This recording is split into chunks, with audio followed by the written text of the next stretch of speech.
conversar com o Espírito Santo. Espírito Santo de Deus, muito obrigada por esse momento, muito obrigada por essa oportunidade. Nós queremos te apresentar o dia de hoje que não seja apenas mais um culto, porque existem coisas que só são liberadas na nossa vida depois de um culto. Eu peço agora para que nesse momento eu desapareça e o teu Espírito fale através de mim. Que a Thalia agora apenas se assente para assistir o Espírito Santo falar através da vida dela. Pai, eu oro para que o Senhor libere agora a mente dessas pessoas para que elas possam receber e ser uma terra fértil para que a semente possa ser lançada e possa germinar e dar fruto e não seja aquela palavra que é lançada sobre a vida das pessoas e o inimigo vem e rouba. Tire agora toda distração, que o Espírito que há em mim testifique com o Espírito que há em cada uma dessas pessoas. É o que eu oro em nome de Jesus, amém? Amém? Glória a Deus. Bom, gente, nós estamos aqui na igreja na campanha das 7 igrejas que antecedem a volta de Cristo. E quando meu pai falou qual igreja o Espírito Santo ministrou no seu coração, eu fiquei pensando, mas já veio de cara a igreja de Laodiceia. E eu creio que é um tempo muito específico para nós falarmos dessa igreja. São 7 igrejas, mas antes eu queria dar um resumo para vocês das outras igrejas que foram faladas aqui. Caso você não tenha vindo na semana passada, nas outras semanas, então eu quero dar um pequeno resumo para vocês das 7 igrejas. Bom, as 7 igrejas são 7 tempos específicos que a igreja de Cristo vai viver na terra, que antecede a volta de Cristo. A gente encontra um pouco nessas igrejas em Apocalipse 2 e 3. E a primeira igreja citada em Apocalipse é a igreja de Éfeso. A igreja de Éfeso é a igreja do amor perdido. Ela era trabalhadora, fiel, guardava as doutrinas, mas ela perdeu a essência do primeiro amor. Essa foi a primeira igreja no primeiro tempo de Cristo. Agora, a segunda igreja seria a igreja de Esmirna, que é uma igreja perseguida. A gente vê esse tempo também dessa igreja lá nos tempos passados, quando Paulo começou a falar da igreja e a igreja foi perseguida. E o que eu amo ver é como cada tempo é muito bem estabelecido e marcado para que a gente possa sim perceber os sinais da vida de Cristo. A Bíblia fala que nós não sabemos o dia nem a hora, mas nós sabemos quando houver esses sinais. Então a segunda igreja é uma igreja marcada pela perseguição. Ela sofreu muita perseguição de Cristo. Perdão, ela sofreu muito a perseguição por Cristo. Ela era marcada também muito pela sua pobreza, mas ela espiritualmente era muito rica porque ela guardava a sã doutrina. A terceira igreja seria a igreja de Pérgamo, que era uma igreja que ela até não tinha fé, mas ela aceitava falsas heresias. Ela não teve sim a doutrina, a fé, mas ela estava liberando muito, porque falsas doutrinas ganhassem espaço naquele tempo. A quarta igreja, para você que não pegou as igrejas que foram faladas, é a igreja de Tiatira. Era uma igreja amorosa, fiel, mas ela tolerava o pecado. O pecado já tinha virado algo comum. Não praticar os 10 mandamentos, não praticar aquilo que a palavra ensinava, começou a ser aceito. E a penúltima igreja é a igreja de Filadélfia, que eu acredito que vai ser falada na próxima semana, mas eu acredito que o Espírito Santo ele nunca erra, ele é muito específico em cada coisa, porque a igreja de Filadélfia, dentro de todas as igrejas, ela foi a igreja que foi marcada por ser fiel e perseverante e guardar. Eram igrejas pequenas, mas elas guardavam a palavra de Deus e elas não negavam o nome de Cristo. E agora é a igreja que eu vou falar com vocês, que é a igreja de Laodiceia, é a igreja desse tempo. É a última igreja que antecede a volta de Cristo. E acreditem, nós já estamos vivendo o tempo da igreja de Laodiceia, que é a última igreja. Essa igreja ela tem uma característica específica. Ela é morna e ela se acha autossuficiente. E para isso eu quero que vocês abram a Bíblia de vocês em Apocalipse.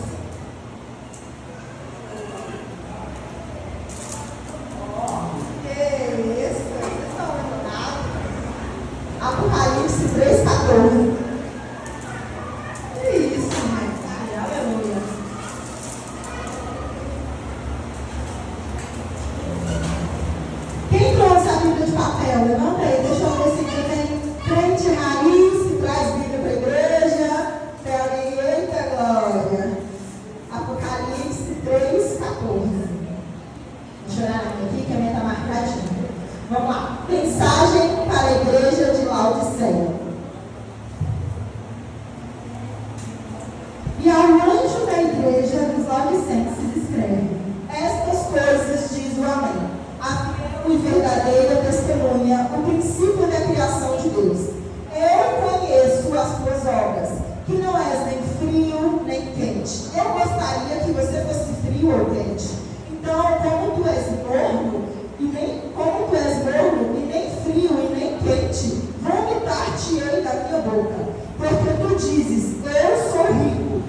vestes brancas para que te vistas, e que a vergonha da tua nudez não apareça, e que unja os teus olhos com colírio, para que possas ver. A todos que eu amo, eu repreendo e castigo. Sê zeloso, portanto, arrependa-te.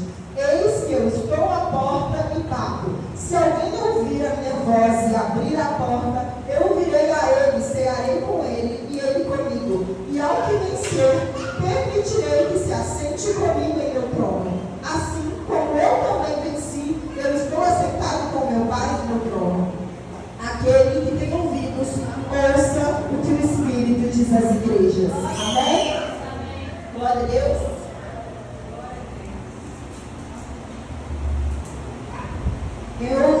Quando estava preparando essa palavra, desde o momento que ela foi colocada no meu coração, o Espírito Santo ele acendeu algo dentro de mim, porque essa é a igreja dos últimos dias. Essa é a igreja que nós temos vivido e que nós já estamos vivendo. Só que algo que me chama muita atenção na igreja de Laodiceia é que ela não é nem quente e nem frio. E qual que é a característica de nós cristãos hoje? A Bíblia fala que nós somos luz do mundo e sal da terra. Mas qual o propósito do sal se não for para dar gosto? E muitos de nós cristãos temos achado que é autossuficiente apenas vir ao culto de domingo e achar que por você beber água uma vez por semana você nunca mais vai ter sede. Muitas das vezes a gente acha que simplesmente vir aqui ao culto é como se fosse uns stories da academia que a gente coloca tapado e simplesmente nós cumprimos o nosso propósito com Deus. Mas Deus, Ele não quer ser um momento da sua vida. Ele não quer simplesmente que você se perca no muito fazer e se esqueça do estar. Porque Ele fala sobre Marta e Maria, que Marta ela estava tão ansiosa pelos afazeres, ela estava tão ansiosa por agradar a Cristo, que ela se esqueceu de estar no melhor lugar. E Ele fala, Marta, você não é muito ansiosa, mas Maria, que estava aos meus pés, essa encontrou a boa parte. O Espírito Santo não está buscando grandes teólogos, grandes pregadores. Ele está buscando grandes corações arrependidos e dispostos. Por que apenas eu preciso estar aqui falando? Por que não pode ser você vindo aqui falando sobre a mensagem do Evangelho? Muitas das vezes a gente acha que falar de Cristo, a gente precisa de um microfone. Mas não, você só precisa de coragem, ousadia. E no seu trabalho falar sobre Cristo. Na sua casa. Quantas vezes eu me perdi em achar que eu só cumpriria o propósito de Deus na minha vida quando eu tivesse um altar, quando eu tivesse um microfone na mão.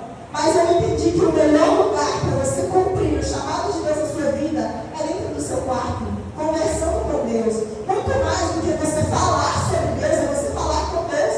Do que adianta você vir aqui no culto de domingo, ouvir sobre a obra de Jesus e nada mudar dentro de você. Eu quero fazer uma pergunta aqui para vocês. Eu acho que eu falei isso uma outra vez que eu vim aqui há bastante tempo, mas acho que a maioria não lembra. Mas eu quero fazer novamente essa pergunta que eu fiz lá na célula que estava tendo lá em casa. Que é o seguinte: quantos aqui conhecem o Neymar? Levanta a mão, gente. Quantos aqui conhecem? Ah, bastante gente. Mas vocês conhecem a vida do Neymar. Vocês sabem que ele é um jogador de futebol, vocês sabem que ele joga na seleção brasileira. Mas se hoje vocês chegassem na porta da casa do Neymar, ele abriria a porta para vocês? Ele abriria a porta para você? Abriria, Flávia? Abriria, Lu? Não abriria. Por que ele não abriria? Porque ele não conhece vocês. Mas se vocês conhecem tudo da vida dele, acompanham o dia inteiro, tudo sobre ele, por quê? Que só o fato de vocês conhecerem a ele não é suficiente para ele abrir a porta para vocês.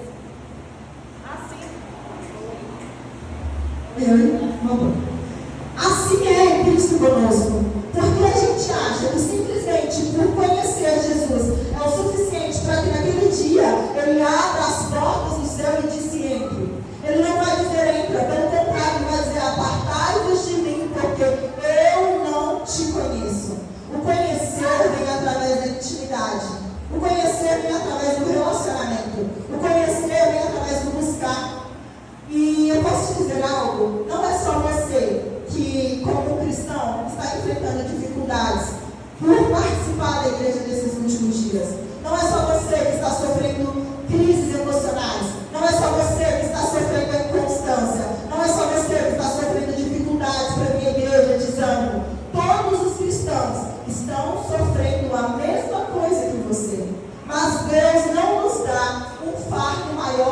gente possa carregar. Se Deus te permitiu nascer exatamente nesse tempo que marca a última igreja, é porque Ele acredita que há algo dentro de você, que somente você pode ser responsável por ser a resposta para esse tempo. É porque Ele confiou que você não precisava nascer na época de Paulo, andando a pé, evangelizando toda a Ásia a pé. Se Ele te permitiu nascer na geração da internet, se Ele te permitiu nascer nesse tempo, é porque Ele quer que você seja uma resposta, né? É porque Ele quer que você seja uma resposta para esse tempo. E algo que a igreja de Laodiceia, ela é muito marcada.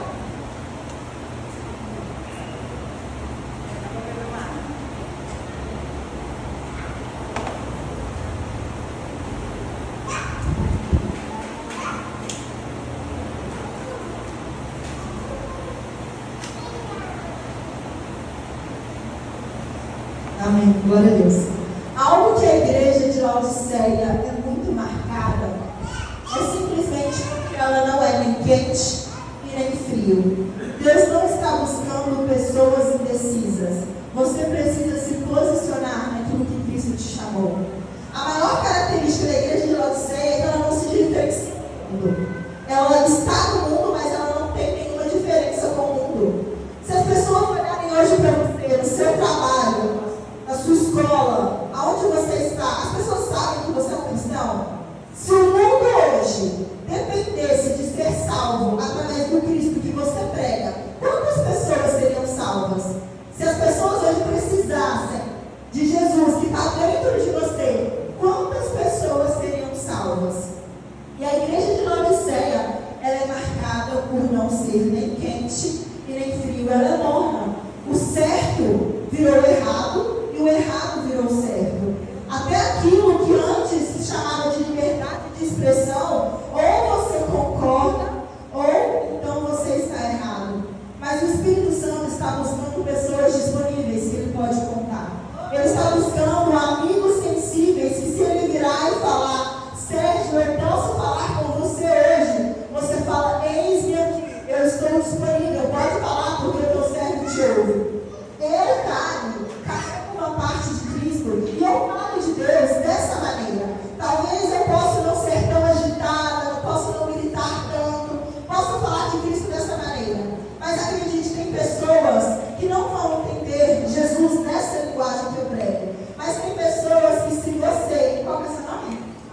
Marta, se você, Marta, falar de Cristo da sua maneira, do seu jeitinho, essa pessoa vai ser salva. Porque existe uma parte de almas que só vai ser salva pelo Cristo que você carrega. Se você falar na sua identidade, se você falar na sua linguagem, se você falar do seu jeito. Eu posso falar dessa forma, mas tem pessoas que não compreendem. Mas se você falar do seu jeito, do seu estilo, tem pessoas que serão salvas a partir da sua maneira de expressar Cristo.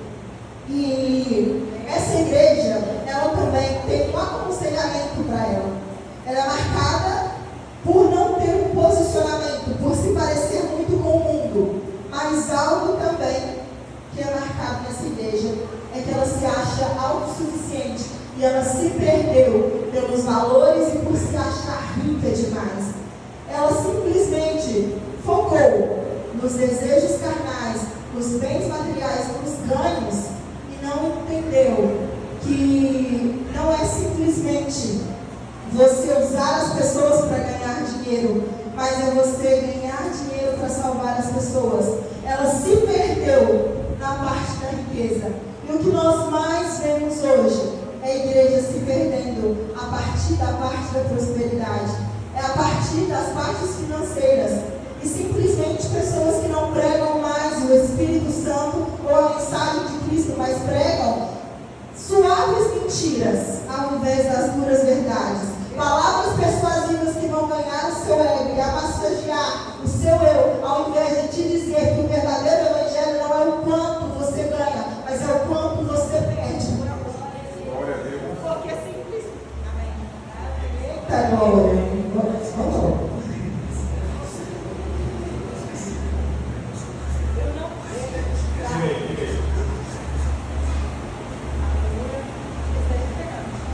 Amém.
perdido. Glória a Deus. Simplesmente para que o véu fosse rasgado e você hoje tivesse livre acesso ao Pai. Você não precisa que outras pessoas venham e simplesmente toda hora chame o seu pastor para orar por você. Deus já te deu a autoridade para que você tenha acesso direto a Ele. Para que você vire e fale: Cristo, me ajuda nas minhas fraquezas. Espírito Santo, me ajude nas minhas fraquezas. Entenda, toda vez que você estiver passando por um momento difícil, não corra de Cristo, corra para Cristo. Ele não fica sujo com o seu pecado. Ele não fica cansado com as suas ansiedades. Ele não fica cansado com os seus medos. Ele não fica sobrecarregado com os seus traumas. Pelo contrário, é você que chega até Jesus que fica aliviado. É você que, quando chega em Jesus, você não mancha ele com o seu pecado, mas você fica limpo com a santidade dele. É você que fica mais parecido com Cristo, ao ponto das pessoas terem que te conhecer de novo. Uai, mas eu não conhecia o Guilherme, eu não conhecia o Roberto, mas agora, com o Espírito Santo, você precisa conhecer de novo, porque Cristo transformou tão genuinamente a natureza que agora as pessoas precisam te conhecer de novo. As pessoas precisam olhar para você e precisam ver Cristo. A maior mensagem do Evangelho não é sobre o quanto você prega para as pessoas, não é sobre o quanto você lê a Bíblia, se você faz o seu devocional diário todo dia, se você lê o Café com Deus Pai e fala: Senhor, eu fiz meu devocional. É sobre a intimidade, não é sobre o quanto você lê dessa Bíblia, se você faz um propósito de 365 dias do ano e lê a Bíblia inteira. É sobre o quanto das pessoas elas podem olhar para você e ver uma Bíblia escrita através das suas atitudes. Elas vão olhar para você e vão dizer: como eu vejo Cristo nessa pessoa, como eu vejo o Espírito Santo nessa pessoa. E o Espírito Santo de Deus, para esse tempo, essa igreja é a última igreja que antecede a vinda de Jesus. E compartilhando algo entre parênteses com vocês, eu esses dias estava fazendo meu devocional junto com o Igor. Aí a gente estava lendo sobre a volta de Jesus, a gente estava lendo sobre Apocalipse. Aí algo, gente, que eu não percebi, mas que está tão na cara, e às vezes eu não percebi sobre a volta de Jesus, é porque na minha cabeça eu achava que seria o seguinte: Jesus ele voltaria e depois quem não acreditasse participaria da segunda volta de Jesus. Ele voltaria para os judeus que não creram nele. Só que sabe qual que é o porém? Jesus ele já veio uma vez. Ele já veio em terra há 2000 anos atrás. Nós já estamos vivendo a segunda vinda de Jesus. Ele já veio, ele já morreu pelo meu e pelo seu pecado. Qual seria o propósito da segunda vinda se ele já veio e já nos salvou de todos os nossos pecados? Simplesmente para que agora ele arrebate a sua igreja e todos aqueles que foram fiéis até o fim. Entenda, Cristo não vai te dar um fardo maior do que você possa carregar. O Evangelho não é sobre o quanto você ganha. O Evangelho é marcado por perdas, é marcado por renúncias. Renunciar, você não renuncia aquilo que não te custa nada. Como você pode dizer: eu renunciei a minha vida, sendo que tudo que você tinha para oferecer era as suas ansiedades, os seus medos para Cristo? A renúncia não é aquilo que te afasta de Cristo. A renúncia é aquilo que é lícito, é aquilo que Deus sabe que é o desejo do seu coração, mas ainda assim você entrega. E é por isso que Abraão ele foi marcado por ser um amigo de Deus, porque ele acreditava tanto em Deus que no momento de estar a promessa que Deus disse para ele durante toda a vida e ele ter que entregar isso para Cristo por amor, ele falou: eu confio tanto, porque ele vai prover para si o cordeiro. E Deus ele está buscando pessoas disponíveis para esse tempo. O alerta que a Bíblia diz e nos deixa para a igreja desse tempo, se eu pudesse ser bem clara e objetiva com vocês, seria: a igreja desse tempo vai ser marcada por dificuldades emocionais. Nunca houve uma geração que sofre de tantos problemas emocionais como a nossa. Tem uma pesquisa que fala que até 2030 as doenças emocionais vão ser doenças que vão matar mais pessoas do que o próprio câncer. Mas por quê? Por que será que isso está acontecendo? Simplesmente porque Ele não nos dá um fardo maior do que a gente possa carregar.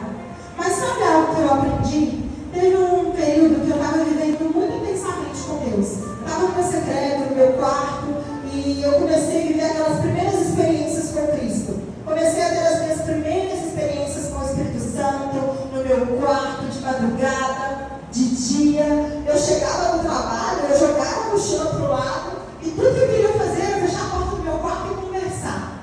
Mas aí, logo depois de viver esses maiores momentos de experiência, eu vivi um alto momento de constância. Aquela presença que eu costumava vir nos cultos e sentir, eu já não estava sentindo mais. A voz do Espírito Santo, que às vezes eu ouvia, eu chorava, não tinha mais. E as lágrimas nos olhos? Eu nem sabia mais o que era chorar na presença de Deus.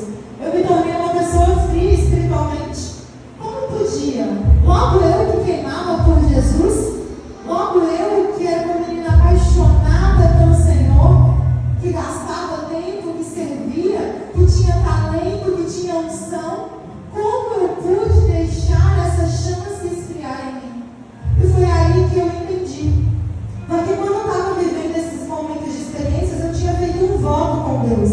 Eu falei, Senhor, eu estou apaixonada por esse lugar. E eu faço um voto de que durante toda a minha vida eu vou viver para Cristo e eu não vou sair desse lugar. Mas logo após eu fazer esse voto, eu vivi o meu maior momento de frieza espiritual. E nesse momento o Espírito Santo me ensinou algo que eu quero ensinar para vocês. Ele me ensinou o porquê nós cristãos passamos pela inconstância. Simplesmente para nos fazer vencer nessa estação de tempo que nós estamos enfrentando. Ele me ensinou que até para buscar a Ele, eu precisava dele. Porque Ele é quem gera o querer e é Ele quem opera o realizar. É Deus que coloca em você o desejo de buscá-lo e é Ele que realiza também esse desejo dentro de você. Até para servir a Deus, você precisa do próprio Deus. Até para buscar a Cristo, você precisa de Cristo. E nesse momento, eu aprendi algo com o Senhor. Ele falou, Tário, os últimos dias serão marcados porque o amor de muitos vai se esfriar. Só que eu achava que o amor de muitos se esfriando era as pessoas se tornando maus. Só que não era isso. A Bíblia diz que Deus é amor. O que Deus queria dizer nesse momento, que nos últimos dias o amor de muitos vai se esfriar, é que Deus, nas pessoas, começará a ser esfriado. As pessoas não sentirão mais a Deus. Esse é o marcar de o amor de muitos se esfriará, porque Deus é amor. E Deus nas pessoas começaria a ser esfriado. Então Ele me ensinou algo. Ele me ensinou que a inconstância, talvez você é um crente que está aqui, apaixonado, que tem uma promessa de Deus, que sabe que carrega algo, que sabe que carrega dons, que tem promessas para ganhar almas e pessoas, mas se preparado sentado no banco. E Ele simplesmente me ensinou que para esse tempo dos últimos dias, a inconstância, ela serve para mostrar o quanto você é apaixonado. Porque só um apaixonado sente falta de queimar. Só um apaixonado sente falta da presença.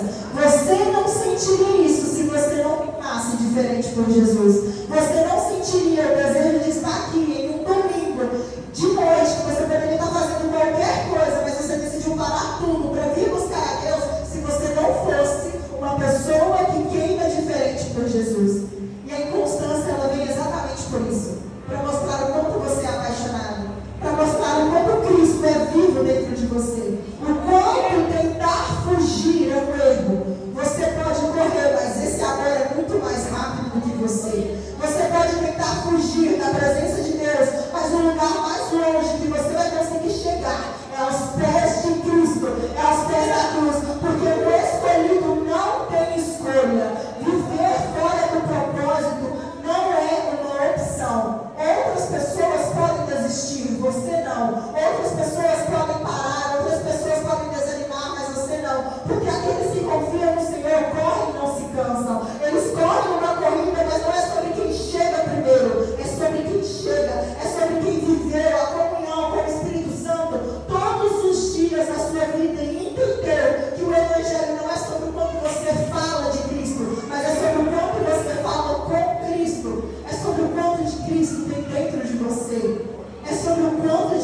Cristo é vivo em você. E a inconstância, ela serve simplesmente para te mostrar que você é um escolhido. Porque se você não queimasse diferente por Jesus, você não saberia que você carrega algo especial. E você não se sentiria tão incomodado por continuar sentado no banco de uma igreja, sabendo que Deus te chamou muito mais. Sabendo que Deus te chamou para ganhar os perdidos. Sabendo que Deus te chamou como um levita dessa casa. Sabendo que Deus te chamou, às vezes, até para limpar o chão. Acredite, no reino de Deus as coisas são totalmente invertidas. Maior não é aquele que prega para multidões. Maior é aquele que serve. Maior é aquele que nem é visto. Acredite, Deus não precisa que você seja visto. Deixe isso para os homens que não entenderam o propósito real do Evangelho. Talvez você está servindo aqui nessa casa e você fala: Senhor, ninguém está me vendo, ninguém está vendo todo o esforço que eu estou fazendo. Mas acredite, o homem não precisa ver o seu esforço. Cristo precisa ver que cada atitude, cada detalhe, cada passo seu é feito por amor para Ele. É feito com a intenção de agradá-lo e não agradar a homens. E sabendo então que você já faz parte da geração que foi escolhida para viver um dos tempos mais pesados do Evangelho, já que essa é a última igreja antes de Jesus voltar, antes dos sinais acontecerem, aliás, os sinais já estão acontecendo. Os sinais já estão aí. Os sinais já estão visíveis. Todo aquele que tem ouvidos, ouça o que o Espírito diz às igrejas. Sabe uma característica também da igreja de Laodiceia? Ela está tão distraída que ela não percebe os sinais. Ela foi roubada pelas distrações. O quanto você tem sido distraído? O quanto você está se perdendo nos entretenimentos que o mundo te coloca, simplesmente para que você não seja solto e veja com clareza aquilo que Cristo quer mostrar. Mas acredite, o Espírito Santo, ele separa pessoas que estão disponíveis para alertar você, com uma maneira e um cuidado de dizer: desperta do que dormes e acorda, porque o noivo já está na porta. O noivo já está simplesmente pronto, ele só está esperando a noiva terminar de se preparar. O noivo já está pronto, ele está esperando a igreja se preparar. Ele está esperando pessoas simplesmente estarem disponíveis. Mas se nós vivemos uma temporada de pessoas distraídas, como nós podemos vencer então? Se até líderes, se até pastores, profetas, apóstolos, todos estão cansados desse evangelho, não porque ele causa dor, mas pela dificuldade do tempo que estamos vivendo. Simplesmente existe apenas uma única resposta se você quer vencer nesse tempo. E essa resposta é com a ajuda do Espírito Santo de Deus.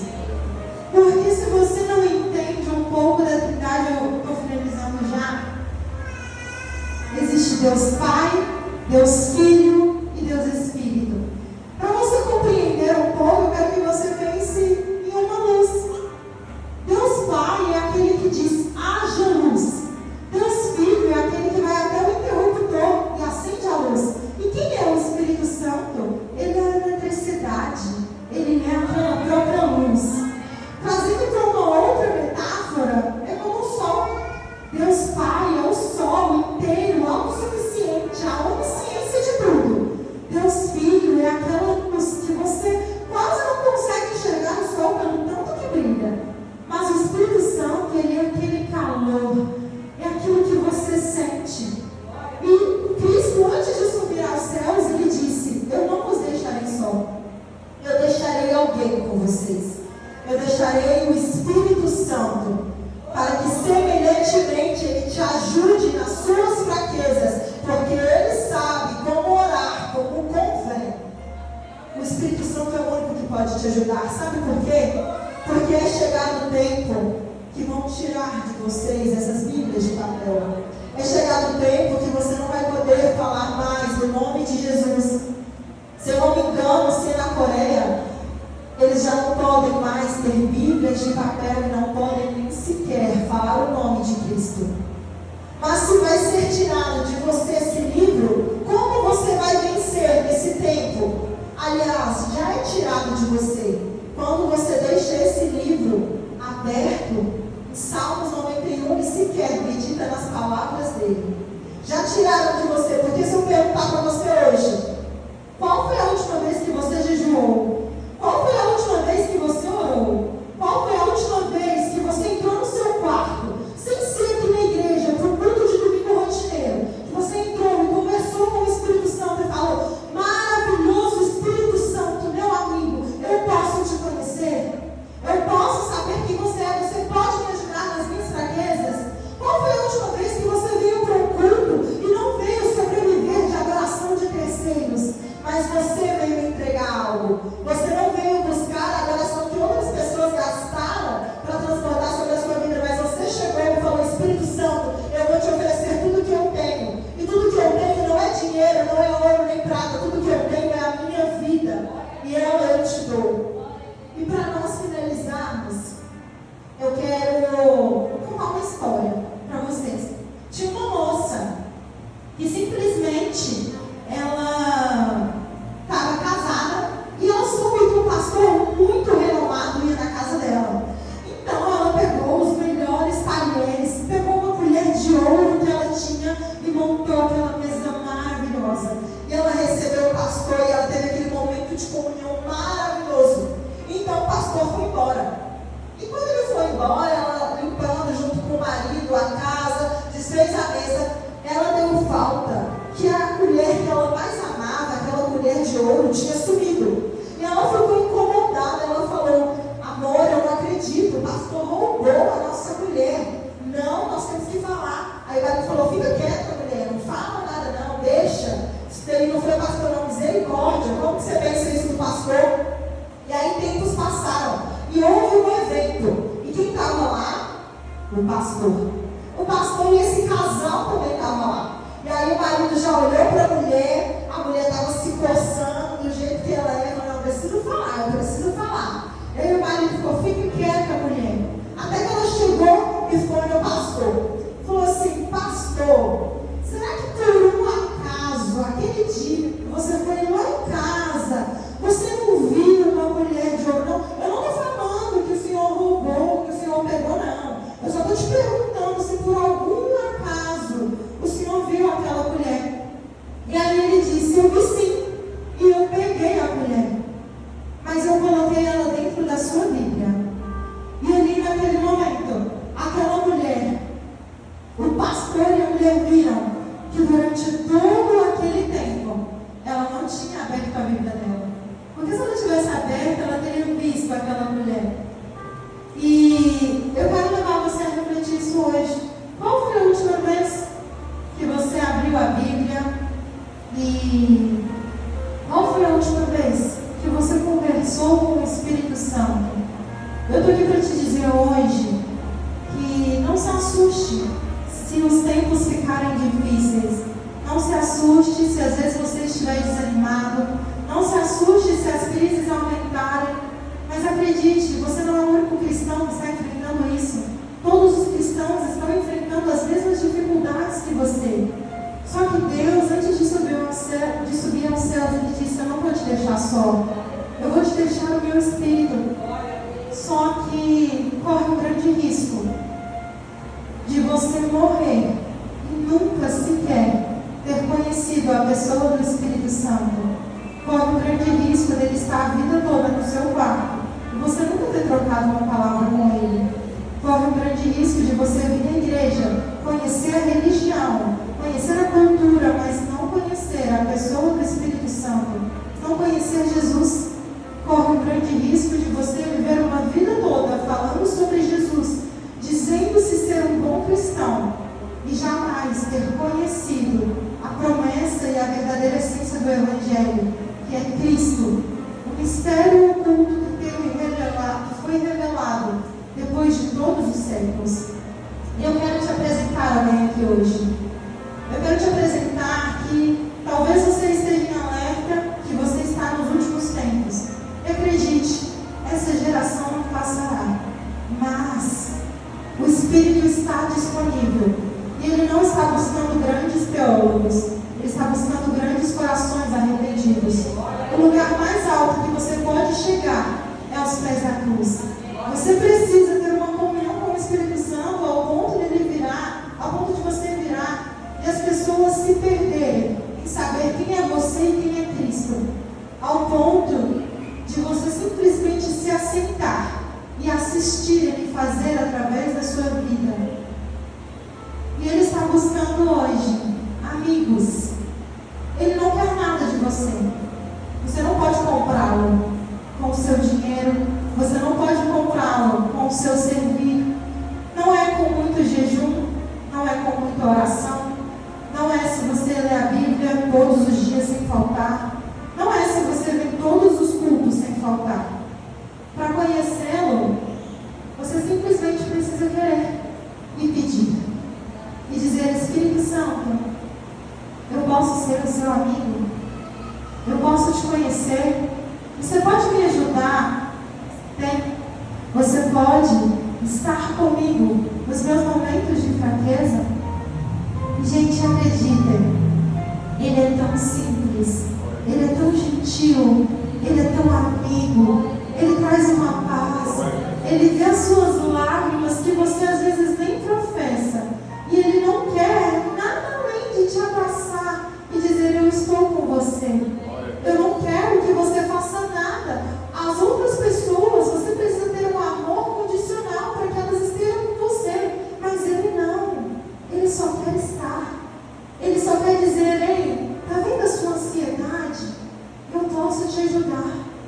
Ei, está vendo as suas crises emocionais? Eu posso te ajudar.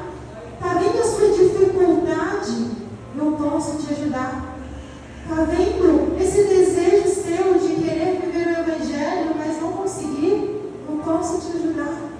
Está vendo o seu desejo de querer vencer o pecado, mas você sempre se vê escravo do mesmo pecado? Paulo diz: o bem que eu quero fazer eu não consigo, mas o mal que eu não quero, esse sim eu acabo cometendo. Maldito homem que sou. O bem que eu quero fazer eu não faço, mas o mal que eu não quero, esse sim eu acabo cometendo. Eu quero viver para Cristo, mas existe algo nos meus ossos que me prendem a essa terra, que me prendem aos meus desejos carnais. Eu quero ir na frente ministrar, eu quero viver Cristo, mas quando eu assusto, eu estou nesse lugar afundado.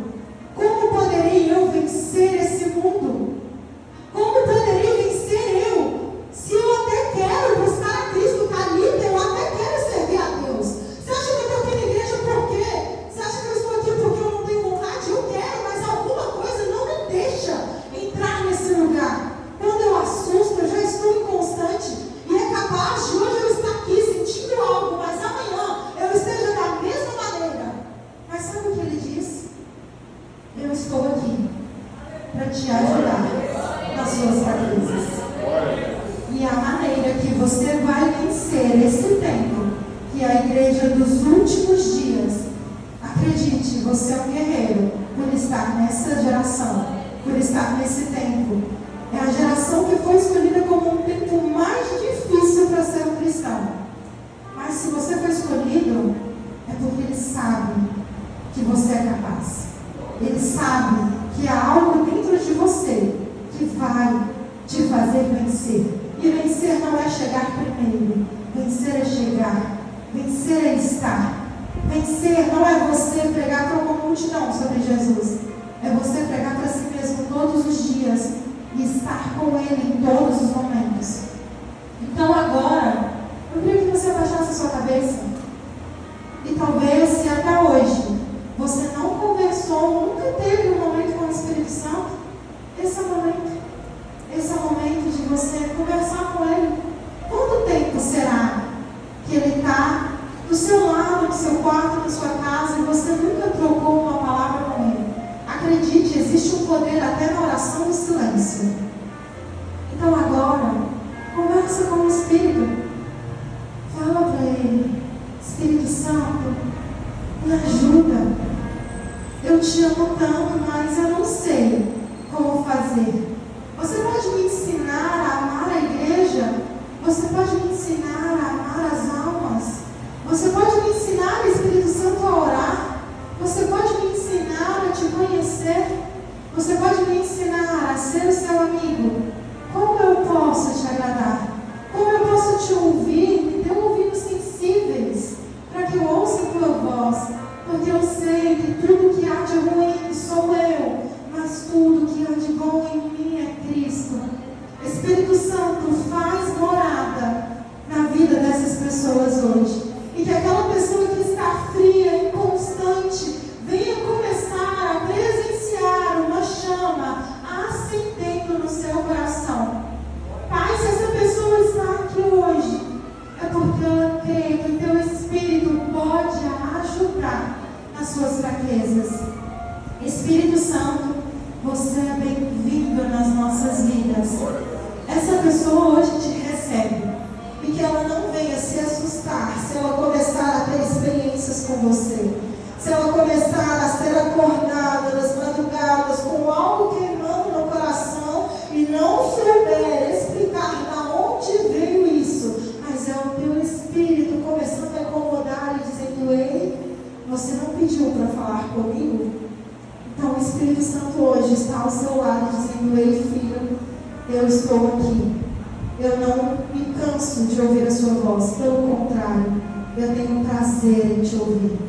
E eu estou aqui disponível para você, porque você recebe à medida que você deseja.